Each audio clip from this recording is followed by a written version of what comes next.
Assalamualaikum, hai semua. Di video kali ini aku mau bikin jajanan tradisional ketan serikaya atau kuis sering muka. Ini hasilnya cantik banget, aku padu padankan dengan warna biru seperti ini, cantik banget ya. Langsung aja, yang pertama, ini aku mau rendam 400 gram beras ketan. Nah, untuk pewarna birunya di sini kalian boleh pakai rendaman air bunga telang ya, diamkan minimal 2 jam. Di sini aku rendamnya menggunakan air hangat ya teman-teman. Kemudian setelah 2 jam langsung aja ketannya mau aku kukus. Dandangnya dilapisi dengan daun pisang seperti ini supaya tidak lengket ya. Nah, ini aku beri daun pandan supaya lebih wangi. Ini karena warnanya berbeda jadi dikukusnya dipisah seperti ini. Nah, ini kukus selama 20 menit. Sambil menunggu ketannya dikukus, aku mau siapkan santannya terlebih dahulu. Ini masak dengan api kecil aja sambil terus diaduk supaya tidak pecah. Nah, kalau sudah mendidih kayak gini, diangkat dan sisihkan. Nah, ini ketannya udah setengah matang, langsung aja matikan kukusan dan kita mau pindahkan ke wadah ya. Kalau kalian ketannya mau warna putih aja, dikukusnya sama 20 menit tapi tidak usah pakai pewarna biru ya, jadi direndam seperti biasa aja. Nah, setelah ketannya dipindahkan ke wadah seperti ini, kemudian aku mau rendam ketannya menggunakan santan yang tadi udah kita masak. Ini dalam keadaan panas santannya ya. Diaduk rata masing-masing secukupnya aja santannya, sekiranya cukup untuk merendam ketannya ya teman-teman.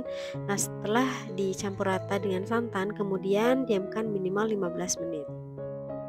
Setelah direndam selama 15 menit, lanjut aku mau kukus lagi ketannya selama 20 menit atau sampai matang.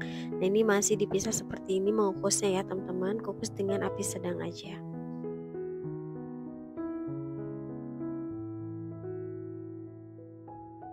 Setelah 20 menit dikukus, ini ketannya udah matang ya teman-teman. Ini langsung aja aku tuang di loyang ukuran 22 kali 22 cm tinggi 7 cm yang udah aku alasi dengan baking paper atau boleh juga pakai plastik.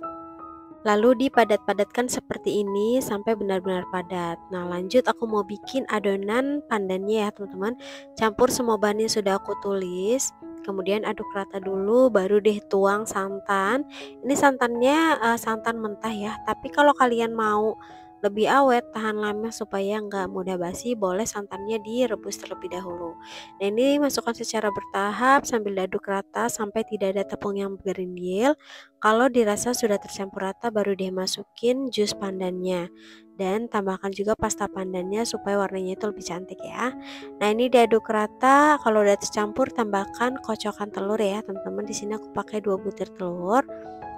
Nah, ini diaduk sampai tercampur rata. Kalau dirasa sudah tercampur rata supaya hasilnya lebih mulus, ini langsung aja aku mau saring ya.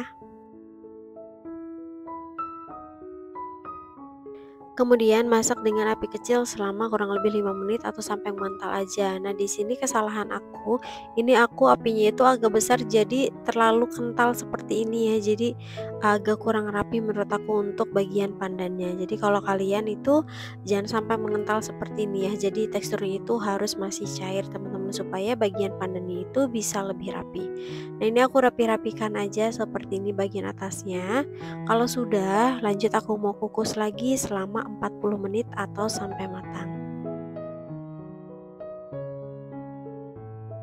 Setelah 40 menit ini udah matang ya teman-teman, langsung aja dikeluarkan dan biarkan hingga dingin baru kita keluarkan dari loyang ya supaya nggak lengket. Nah, ini di hasilnya. Lanjut aku mau potong-potong. Di sini aku potong-potongnya jadi 16 bagian ya teman-teman. Ini cukup untuk mika yang satu kue ya. Aku lupa ukuran 7C atau 6X, aku lupa. Nah, ini hasilnya cantik banget ya teman-teman, digarnish seperti ini. Bagian atasnya diberi potongan daun pandan, ini cantik banget. Ini rasanya enak, tidak terlalu manis dan pandannya itu legit banget ya teman-teman. Pandannya, ketannya itu legit banget dan ini bikin lagi. Oke teman-teman, sekian video dari aku. Buat kalian yang suka, jangan lupa like, comment, dan subscribe. Terima kasih.